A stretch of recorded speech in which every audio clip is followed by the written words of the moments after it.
ಗುರೂಜಿ, ಶಿವಂ ವಾಸ್ತು ಅನ್ನೋ ಸಮಯ ಇವತ್ತೇನು ಹೇಳ್ಕೊಡ್ತಿದ್ದೀರಾ ನಮ್ಮೆಲ್ರಿಗೂ ವಾಸ್ತು ವಿರತಾಗಿ? ಎಲ್ಲ ವೀಕ್ಷಕ ಬಾಂಧವರಿಗೆ ಪರಿಪೂರ್ಣವಾದ ಸ್ವಾಗತ. ಮತ್ತೊಮ್ಮೆ ಮಗದೊಮ್ಮೆ ಅಂದರೆ ಪ್ರತಿದಿನದಲ್ಲಿ 5 ಸಲ ಸ್ವಾಗತ ಸ್ವಾಗತ ಸುಸ್ವಾಗತ ಅಂತ ಹೇಳ್ತಾನೆ ಇರಬೇಕಾಗತ್ತೆ. ನೋಡಿ, ಆನಂದವಾಗುತ್ತೆ. ನೀವು ಒಂದು ನೋಡಿದ್ರೆ ಒಂದು ಬಿಟ್ಟ ಹಾಗೆ, ಒಂದು ಬಿಟ್ಟರೆ ಇನ್ನೊಂದು ಅಯ್ಯೋ ಏನಾಯ್ತೋ ಏನೋ ಅಂತ ಪಕ್ಕದ ಮನೇಲಿ ಕೇಳಬೇಕಾಗತ್ತೆ. ಅದಕ್ಕೆ ಇವ್ರನ್ನ ಕೇಳಬೇಡಿ, ಕಾಯ್ತಾ ಹಾಕೊಳ್ಳಿ, ಗಮನ ಇಟ್ಟು ಒಂದು ಕಡೆ ಕೂರಿಸ್ಕೊಂಡಿರಿ. ಇದು ಜೀವನ. ಅಂತಹ ಒಂದು ಜೀವನದಲ್ಲಿ ನಾ ಭೂತವನ್ನ ಭವಿಷ್ಯತ್ ಎಲ್ಲೆಲ್ಲಿ ನಡೀದೇ ಇರತಕ್ಕಂಥ ಈ ಬ್ರಹ್ಮಾಂಡ ಲೋಕದಲ್ಲಿ ಇವತ್ತಿನ ಶಿವಂ ವಾಸ್ತು ಏನಾಗತ್ತೆ ನೀವು ತಿಳ್ಕೊಳ್ಳೋಕೆ ಮೊದಲು ಶಿವನ್ ಸ್ವಾಗತಿಸೋಣ. ಬನ್ನಿ ವೀಕ್ಷಕರೇ.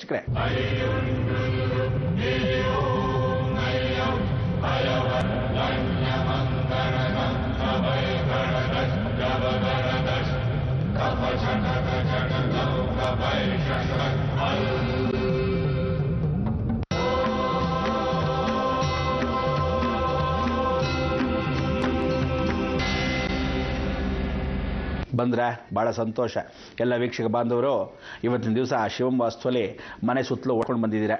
ಎಲ್ಲೆಲ್ಲಿ ಗಿಡ ಹಾಕಬೇಕು, ಯಾವ್ಯಾವ ಗಿಡ ಹಾಕಿದ್ರೆ ಎಲ್ಲಿ ಒಳ್ಳೆಯದು, ಯಾವುದನ್ನು ಹಾಕಿದ್ರೆ ಉತ್ತಮ, ಯಾವುದನ್ನು ಹಾಕದೇ ಇದ್ದರೆ ಉತ್ತಮ ಅಲ್ಲ, ಅಥವಾ ಯಾವುದು ಫಲ ಕೊಡುತ್ತೆ, ಯಾವುದು ಫಲವನ್ನು ಕೊಡೋದಿಲ್ಲ, ಯಾವ ದೋಷಕರ, ಯಾವುದು ವಿಭಿನ್ನವಾಗಿರ್ತಕ್ಕಂಥ ವಿಚಾರಗಳು, ಇದೆಲ್ಲ ತಿಳ್ಕೋಬೇಕಾದ್ರೆ ಶಿವಂ ವಾಸ್ತುವಲ್ಲಿ ವಾಸ್ತು ಅಂತಕ್ಕಂಥದ್ದು ಮನೆ ಮಾತ್ರ ವಾಸ್ತು ಅಲ್ಲ. ಶಿವ ಅಂತಕ್ಕಂಥ ಈ ಭೂಮಿಯಲ್ಲಿ ವಾಸ ಮಾಡ್ತಕ್ಕಂಥ ನಾವೆಲ್ಲರೂ ಸರ್ವದಾ ನಿತ್ಯ ಕಲ್ಯಾಣ. ಅದಕ್ಕೆ ಫಸ್ಟ್ ಕ್ಲೀನ್ ಯುವರ್ ಹೌಸ್, ಮನೇನ ಫಸ್ಟ್ ಶುದ್ಧಿಪಡಿಸ್ಕೊಳ್ಳಿ, ಆಮೇಲೆ ರೋಡ್, ಆಮೇಲೆ ಸೊಸೈಟಿ, ಆಮೇಲೆ ನಮ್ಮಲ್ಲಿರ್ತಕ್ಕಂಥ ರಾಜ್ಯ, ಆಮೇಲೆ ದೇಶ, ಆಮೇಲೆ ಪ್ರಪಂಚ.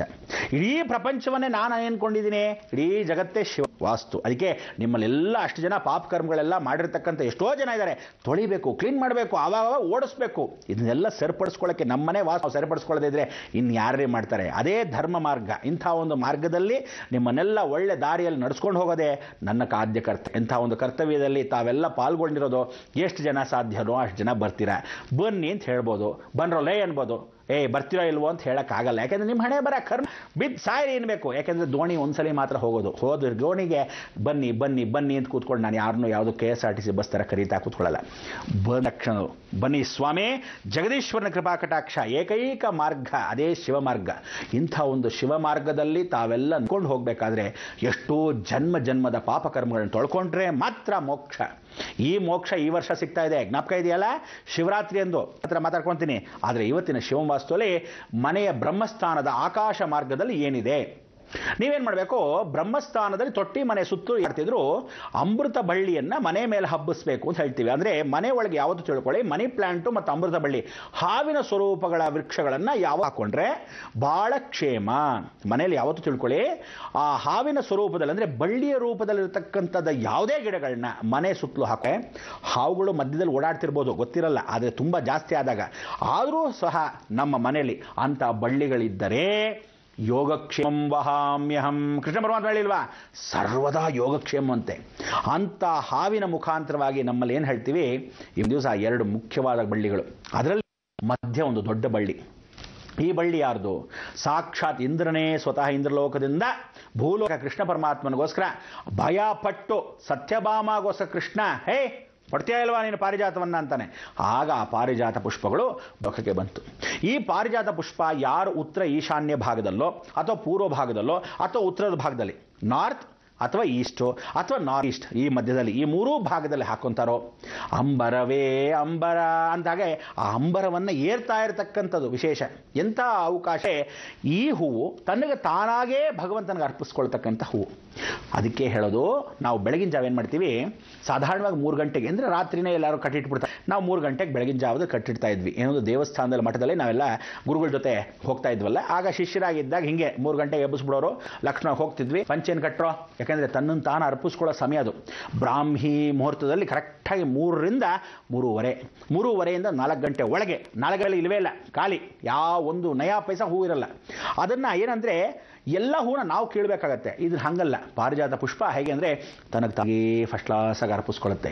ನೀವು ಅರ್ಪಿಸ್ಕೊಳ್ಳುವಾಗ ನೋಡಬೇಕು, ಸ್ಲೋ ಮೋಷನ್ ಕ್ಯಾಮ್ರಲ್ಲಿ ಶೂಟ್ ಮಾಡ್ಕೊಂಡು ನೋಡ್ಕೊಬೇಕು. ನೀವು ಏನು ಚೆನ್ನಾಗಿರುತ್ತೆ ಅಂತೀರಾ, ಅದನ್ನೆಲ್ಲ ನೋಡಲ್ಲ ನೀವುಗಳು, ನೋಡ್ಕೊಂಡು ಕೂತಿರ್ತೀರ. ಅದನ್ನು ನೀವೆಲ್ಲೋ ಸ್ಲೋ ಮೋಷನ್ ಅನ್ನೋದನ್ನ ಪಿಕ್ಚರಲ್ಲಿ ಪಾಪ ತೋರಿಸ್ತಾರೆ, ನಿಧಾನಕ್ಕೆ ಓಡಿ ಬರ್ತಾರಲ್ಲ, ಹೀಗೆ ಹಾಗೆ ಹಾಗೆ ಆ ಹೂ ನಿಧಾನಕ್ಕೆ ಅರ್ಪಿಸ್ಕೊಳ್ಳೋದೇನೋ ಮಧ್ಯ ಸ್ಟಾಪ್ ಆಗಿ ಬರ್ತಾ ಇದೆಯಾ ಅಂತ ನಿಮ್ಮ ಭಾವನೆ ಆಗಬೇಕು ಅಂದರೆ ನಿಜವಾಗಿ ನೋಡೋಕ್ಕೆ ಇದೇ ಪ್ರಕೃತಿಯ ಹೂವು. ಅದಕ್ಕೆ ಯಾರು ನಿಜವಾಗ್ಲೂ ಆ ಪಾರಿಜಾತ ಪುಷ್ಪವನ್ನು ನಿಧಾನಕ್ಕೆ ಭಗವಂತನಿಗೆ ತಾನಾಗೆ ಹಬ್ಬಿ ಅದು ಹೊರಗಡೆ ಬಿದ್ದು ತಾನಾಗೆ ಅರ್ಪಿಸ್ಕೊಳ್ಳೋದನ್ನು ಕಣ್ತುಂಬ ನೋಡಬೇಕು. ಪ್ರಕೃತಿ ಬ್ರಹ್ಮ ಇದನ್ನೂ ಹೀಗೆ ಸೃಷ್ಟಿನ ಕೃಷ್ಣ ಪರಮಾತ್ಮ ಸ್ವತಃ ಸತ್ಯಭಾಮಗೋಸು ತಂದಿದ್ದಕ್ಕೆ ನಮ್ಮ ಜನ್ಮ ಸಾರ್ಥಕ. ಈ ಭೂಮಿ ಎಷ್ಟು ವಿಶೇಷವಾಗಿರ್ತಕ್ಕಂಥ ಪಾವಿತ್ರ್ಯತೆಯಲ್ಲಿದೆ. ಅದರವರು ಆ ಕಾಲದಲ್ಲಿ ಪಾರಿಜಾತ ಪುಷ್ಪಕ್ಕೆ ಯಾವ ಹೆಣ್ಣುಮಕ್ಕಳು ಹೊರಗಡೆ ರಂಗೋಲಿ ಹಾಕಿ ಸೆಗಣಿ ನೀರು ಸುತ್ತಲೂ ಅದಕ್ಕೆ ಪಾಯದಲ್ಲಿ ಪಕ್ಕದಲ್ಲಿ ಇರುತ್ತಲ್ಲ ಅದನ್ನು ಪಾತಿ ಕಟ್ಟಿರ್ತೀರ, ಆ ಪಾತಿ ಸುತ್ತಲೂ ಸೆಗಣಿ ನೀರು ಹಾಕಿ ಸಾರಿಸಿ ರಂಗೋಲಿ ಹಾಕಿಡೋರು. ಆ ಹೂಗಳೆಲ್ಲ ಬಿದ್ದರೆ ಅದನ್ನು ತಗೊಂಡು ನಿಧಾನಕ್ಕೆ ಈಶ್ವರನಿಗೆ ಅಥವಾ ಮಹಾವಿಷ್ಣುಗೆ ಅರ್ಚನೆ ಮಾಡಿದ್ರೆ ನಿಜಕ್ಕೂ ಸಾರ್ಥಕತೆ. ಅದಕ್ಕೆ ಆ ಪವಿತ್ರವಾಗಿರ್ತಕ್ಕಂಥ ಕೆಲಸವನ್ನು ನೀವು ಈಶಾನ್ಯದಲ್ಲಿ ಅಥವಾ ಪೂರ್ವದಲ್ಲಿ ಅಥವಾ ಉತ್ತರದಲ್ಲಿ ಮನೆಯೊಳಗೆ ಪಂಚಾಮೃತ ಸ್ವರೂಪೇಣ ದೇವಸ್ವಾಮಿ ಅಂದರೆ ಆ ಪಂಚಾಮೃತ ಅಭಿಷೇಕ ಮಾಡಿದಷ್ಟು ಶ್ರೇಷ್ಠ ಈ ಒಂದು ಹೂನ ದೇವರಿಗೆ ಇಟ್ಟಷ್ಟು ಶ್ರೇಷ್ಠತೆ ಅಂತೆ. ತನಗೆ ತಾನಾಗೆ ಅರ್ಪಿಸ್ಕೊಳ್ಳೋ ಹೂ. ಇದಾದ ಮೇಲೆ ಇನ್ನು ಎರಡು ವಿಶೇಷವಾಗಿರ್ತಕ್ಕಂಥದ್ದು ಹೂ ಬಿಡದೇ ಇರತಕ್ಕಂಥದ್ದು. ಒಂದು ಅಮೃತ ಬಳ್ಳಿ, ಇನ್ನೊಂದು ಮನಿ ಪ್ಲ್ಯಾಂಟ್. ನೀವೆಲ್ಲ ಮನಿ ಪ್ಲ್ಯಾಂಟ್ ಅಂತೀರಲ್ಲ, ಆ ಮನಿ ಪ್ಲ್ಯಾಂಟ್ ಎಲ್ಲ ಏನು ಹೇಳುತ್ತೆ, ಇಂದ್ರಲೋಕದಲ್ಲಿರ್ತಕ್ಕಂಥ ವಿಚಾರ ಪಾರಿಜಾತ ಪುಷ್ಪ, ಭಾಳ ಸಂತೋಷ. ಬ್ರಹ್ಮಲೋಕದಲ್ಲಿರ್ತಕ್ಕಂಥದ್ದೇ ವಿಶೇಷವಾಗಿ ಧನವಂತ್ರಿ ಪುಷ್ಪ. ಧನವಂತ್ರಿ ಇರ್ತಕ್ಕಂಥ ಹೂನೇ ಅಮೃತ ಬಳ್ಳಿ. ಅದಕ್ಕೆ ಬ್ರಹ್ಮಲೋಕದಲ್ಲಿ ನಾವು ಏನು ಕುಬೇರನ ವಾಸವಾಗಿದ್ದಾನೆ, ಧನವಂತ್ರಿ ಇದರೊಳಗೆ ವಾಸವಾಗಿದ್ದಾನೆ ಅಂತ ಹೇಳ್ತೀವಲ್ಲ, ಕುಬೇರ ಮೊಟ್ಟ ಮೊದಲಿಗೆ ಭೂಮಿಗೆ ತಂದಿರತಕ್ಕಂಥದ್ದು ಧನವಂತ್ರಿ ಪುಷ್ಪ.